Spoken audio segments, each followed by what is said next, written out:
My family thought it'd be hilarious to leave me stranded in another state and see if I could make it back. They laughed, drove off, and I never returned. 15 years later, they found me. 107 missed calls. That summer, I turned 22. It was supposed to be like any other, working at my dad's hardware store for a paycheck, living at home because college wasn't practical, according to him, and of course taking hits as the family punching bag, especially from my golden boy, brother Allan. We weren't broke, but we sure weren't taking vacations to Disneyland either. So when my dad, Banks, announced we were going on a road trip to my uncle's wedding in Colorado, I should have known something was off. 3 days into the nightmare, I already wished I'd made up an excuse to stay home. Dad and Allan were taking turns with their favorite game, make Salvador's life miserable. Mom, Irene, would sometimes whisper, "That's enough," but it never meant anything. Here's what you need to know about my family. Banks wasn't just a strict dad.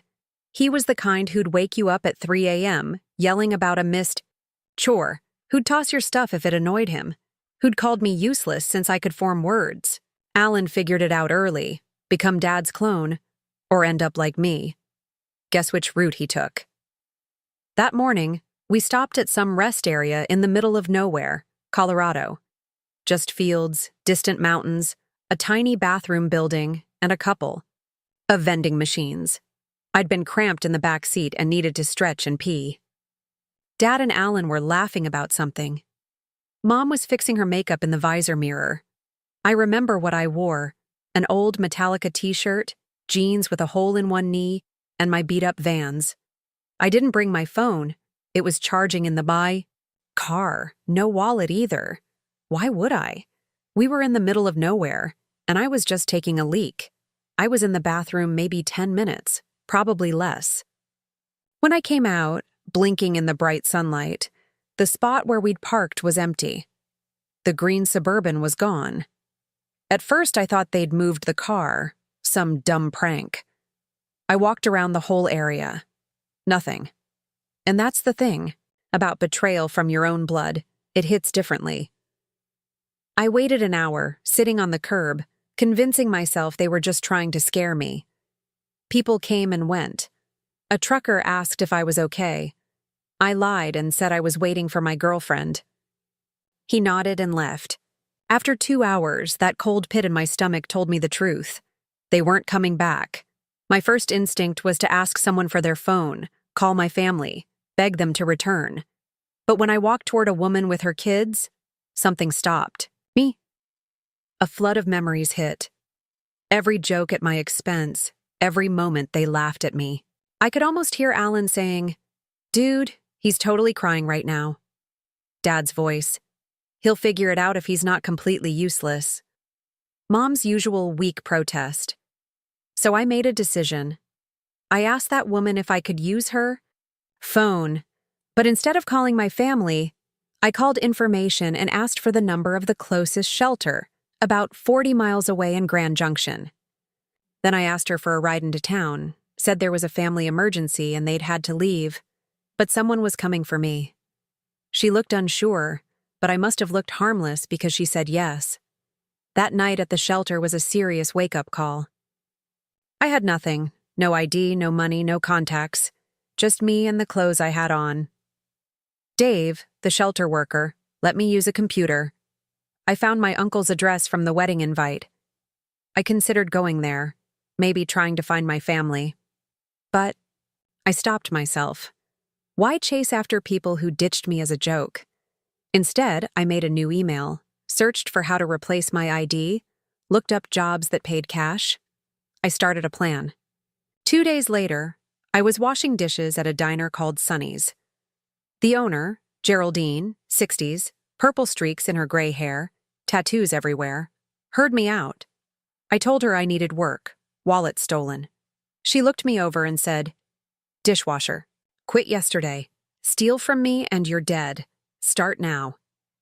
That's the thing about rock bottom. There's nowhere to go but up. I worked doubles for a week, wore donated clothes, slept at the shelter.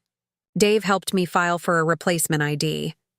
I bought a cheap prepaid phone with my first cash. 7 days after being abandoned, my phone rang. Unknown number. I picked up. It was my mom, her voice shaking. Where was I? Was I safe? She said they waited down the road for 20 minutes, came back, and couldn't find me. That it was just a joke. I could hear my dad in the background. Tell him to stop being dramatic. Allan was laughing. Salvador, say something. We've been worried sick. That cold gut feeling? Gone. Replaced with clarity. I said, you wanted to see if I could make it on my own, so watch me. Then I hung up, blocked the number. Then I blocked every family number I could think of. The next day I went to Verizon and changed my number. There were 27 missed calls before I shut it down. I pictured them freaking out when they realized their punching bag wasn't coming back. A month later, I had a tiny studio above a laundromat. It smelled like fabric softener all the time, but it was mine. I was promoted to prep cook at Sonny's. Geraldine started showing me how to chop vegetables without slicing my fingers off. Sometimes I checked my old email, the one they still had. Messages from Mom. Please come home. From Dad. Enough of this nonsense. From Allan. Dude, it was just a joke. I never replied. That's the thing about freedom. Once. You've had a taste. You don't go back to the cage. It wasn't easy. Some nights I'd scroll Instagram, see normal families smiling together, and feel a deep ache I couldn't fix. Holidays were the hardest. But every morning I woke up in my little place, went to a job where no one called me worthless, and built a life, brick by brick. 3 months after they left me, I checked my email one last time. A new message from my mom. Your grandmother is asking about you. Please, just let us know you're okay. I closed it, deleted the account, tossed my old SIM card in the dumpster behind the diner. That night, Geraldine taught me how to make her famous apple pie. Said I had good hands for pastry. It was the first real compliment I'd had in years. And I never looked back. Eventually, I'd traded that tiny studio for a 1-bedroom with real windows. I'd worked my way up from dishwasher to line cook to assistant manager at Sonny's. Geraldine still ran the place with an iron fist and a flour-dusted glove, but she started treating me less like a charity case and more like, well, I don't know, some weird nephew or something. My first real purchase once I had actual savings was a decent laptop. Nothing fancy, just good enough to take online classes through the community college, business management, basic accounting, the kind of stuff banks always said was for people who couldn't do real work. I'd work mornings at Sonny's, study. In the afternoons, go back in for night shifts. Repeat. Look, I'm not going to pretend I wasn't still messed up from what happened. Trust issues? Try trust subscriptions I could cancel anytime someone got too close. In 5 years, I made exactly 2 friends. My neighbor Doug, who played bass in a terrible garage band and sometimes brought over his homemade beer that tasted like hoppy dishwater. And Geraldine, if she even counted as a friend and not just my boss. That all changed when Kendra started coming into Sonny's like clockwork every Tuesday and Thursday. Always ordered the same thing, Denver omelet, no tomatoes, extra coffee. Always sat at the counter with a giant textbook. Med school, I found out later. She had this habit of zoning out while studying, fork halfway to her mouth for whole minutes. I started timing her just for fun. Her record was 7 minutes and 23 seconds before realizing she was holding cold eggs. After 4 months of silent coffee refills, she finally looked up and noticed me. I mean, really saw me. Her eyes widened slightly, and she said my name tag was spelled wrong. It wasn't, but we turned it into a joke. I started wearing a different fake name every Tuesday and Thursday. Salvador, Salvador, Salvatore. She'd point it out every time, and I'd act surprised. Dumbest flirting ever, but it worked. Our first date wasn't even supposed to be a date. Her study group bailed on dinner plans, and she had a reservation at a pizza place that's impossible to get into. I just happened to be wiping the counter when she got the text. Next thing I knew, I was sitting across from her at Antonio's, both of us awkwardly realizing it looked exactly like a date. 6 months later, she moved into my place. A year after that, we upgraded to a slightly bigger apartment, just a 2-bedroom, with a bathroom where the toilet didn't constantly run and neighbors who didn't play bass solos at 2 a.m. I still kept tabs on my family through fake accounts. Not proud of it, but there it is. My dad's hardware store started falling apart after a Home Depot opened nearby. I saw him ranting on community Facebook pages, posts growing more desperate and bitter. My mom's page became this weird shrine to our family, all old pictures of us smiling. She'd write about how much she missed her boys, plural, which was rich, considering she'd tag Allan but never mentioned me. Like I'd been erased. Allan bounced between jobs, vague posting about haters and new opportunities. Classic smokescreen for someone whose life is going nowhere. 3 years in, Geraldine pulled me aside during inventory and said she was thinking about opening a second Sonny's across town, asked if I wanted to run it. Not own it, just run it. Important distinction. I didn't sleep that night. I kept thinking it was a trap or a joke. People like me didn't get those chances. Banks made sure I believed that. That's the thing about toxic beliefs. They stay in your system long after you've escaped the wow. Snake. But I said yes. Because Kendra, half asleep next to me, mumbled that I'd be stupid not to. Because Doug, through a haze of weed smoke, said, "Duh, you basically run the place already." Because Geraldine wasn't my dad, she wasn't my family, and she'd never once made me feel worthless. Sonny's East opened 6 months later. Smaller than the original. Different menu, my menu. I worked 90-hour weeks that first year, lost 10 pounds I couldn't afford to lose, fought with Kendra about never being home. Came back to passive-aggressive sticky notes on the fridge more than once. But it worked. People came. People came back. The food was good. The vibe was better. We weren't rich, but we were making it. 4 years after getting left behind, I made enough to help Kendra with her med school loans. Not pay them off. Those things are monsters. But enough to make a dent. She cried when I showed her the payment confirmation. Not cute, movie style. Crying. Real, ugly, snotty crying. And I'd never felt more like a real person than in that moment. Then my grandmother died. I found out through Facebook. Mom posted this long, dramatic tribute with 1,000,000 heart emojis. Grandma Rose had been the only one in the family who ever stood up to Banks, the only one who ever seemed to really see me. She used to sneak me 20s ours and whisper, "Save it for your escape."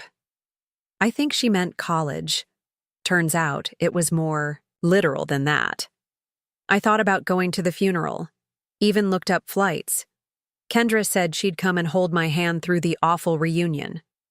Doug offered his junky hatchback if I wanted to drive. Geraldine just shrugged and said, "Dead. People don't know if you're there or not. Do what brings you peace." I didn't go. I sent flowers. Generic sympathy arrangement. Card just said Salvador. No return address. No message. The explosion on social media was immediate. Mom talking about signs from beyond. Allan dropping cryptic comments about prodigal sons. Dad stayed silent online, but I could imagine the storm happening behind the scenes. A week later, I got a friend request from a name I didn't recognize. No posts, no friends. I almost deleted it until I saw the message. "It's Uncle Rick. Your mom gave me your old email, but it bounced. Are you okay? Your dad's been asking around about you." I blocked the account. That night, I had my first panic attack in 2 years. Sitting on the bathroom floor at 3 a.m., trying not to wake Kendra. Felt like my lungs were folding in on themselves. Imagining Banks showing up at Sonny's, destroying everything. Kendra found me there an hour later. Didn't ask questions. Just sat with me, our shoulders touching. When I could finally breathe again, she said the simplest thing. They can't take anything from you that you don't give them. Next morning, I called a lawyer, got advice on restraining orders just in case, locked down all my accounts, told Geraldine to let staff know not to give out any info about me. Practical steps. Control what you can control. 5 years to the day after they left me behind, I married Kendra. Small ceremony at a state park. Doug was my best man.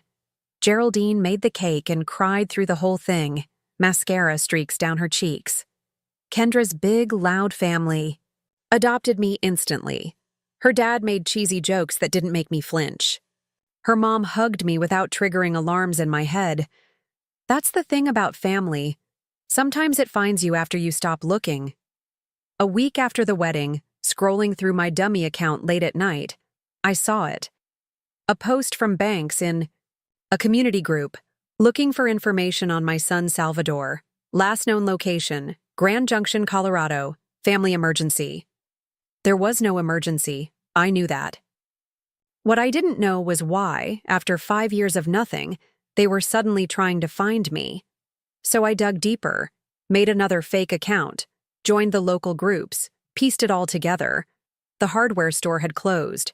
Their house was in foreclosure. Mom had health problems she was being vague about.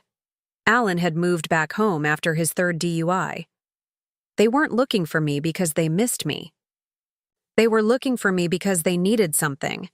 And for the first time in 5 years, I smiled thinking about them. Not because I was happy they were suffering. But he didn't flinch this time. He just looked at me like he couldn't believe I wasn't scared. Like I was supposed to crumble just because he raised his voice like old times. I didn't. I stood up, started clearing the plates like the conversation was over. Because it was. He was still talking. Something about family, about pride, about betrayal. But I wasn't listening. Kendra came downstairs, didn't say a word, just stood next to me with that look that said, "I've got you and always will." Banks must have seen it too because he finally stopped. They left without another word. No hugs, no guilt trips, no false promises to keep in touch. Just the sound of the door closing behind them, softer than I expected, but heavier somehow. I didn't say anything for a long time, just sat on the couch next to Kendra while the dishwasher hummed in the background. Marcus had finally stopped singing to himself through the baby monitor. Ellie's nightlight cast soft stars on her ceiling. The house felt warm, safe. I wasn't happy. Not exactly. I was something better. I was free. They didn't get what they came for. They didn't get an apology. They didn't get their loan. And I didn't get closure, at least not the kind you see in movies. But I got to choose who I was going to be. Not the scared kid stranded at a rest stop. Not the ghost they could pretend never existed. Just me. Husband, dad, restaurant owner, tomato gardener, chicken enchilada maker. I didn't win. There was no scoreboard, but I survived. I built something they couldn't touch. And that was enough. They tried to make me shrink. But the thing is, I wasn't shrinking anymore. I was 15 years and a lifetime away from that person. I walked into my office, came back with an envelope, and handed it to Banks. Inside was a check for $73.50. He looked at it, confused, and asked what the hell it was supposed to be. I told him that in 2010, that's exactly how much a Greyhound ticket from Grand Junction to our hometown would have cost. The exact amount it would have taken for me to come back after they left me behind. The silence that followed was total. Then Banks exploded, called me ungrateful, selfish, said I'd always been a disappointment. The greatest hits of my childhood, playing on loop one last time. I didn't respond, didn't yell, just stood up and told them it was time to go. Mom tried a different tactic, tears, guilt, asked how I could do this to my own family. Allan shut down completely. The friendly act dropped. Poppy looked like she just wanted to disappear, embarrassed to even be there. When they finally left, Banks crushed the check in his fist and tossed it on the front step. I closed the door and leaned against it. My legs were shaking. Kendra came downstairs and asked if I was okay. I nodded, not trusting myself to speak. We cleaned up the dishes in silence, checked on the kids, got ready for bed like it was any other evening. While setting the security system, I pulled up the front door camera on my phone. They were still out in the driveway, arguing, Banks waving his arms, Mom crying, Allan staring at our house with a look I knew too well. A mix of envy and hate. Eventually, they got in their rental car and drove away. I haven't seen or heard from them since, and I don't expect to. That chapter is closed. Because here's the truth about revenge. The real kind isn't loud. It isn't dramatic. It's quiet. It's steady. It's every laugh with my kids. Every look Kendra gives me that says we're in this together. Every calm Sunday morning. Where I'm not afraid. It's a whole life built from nothing on my terms. I never went back home. I built one.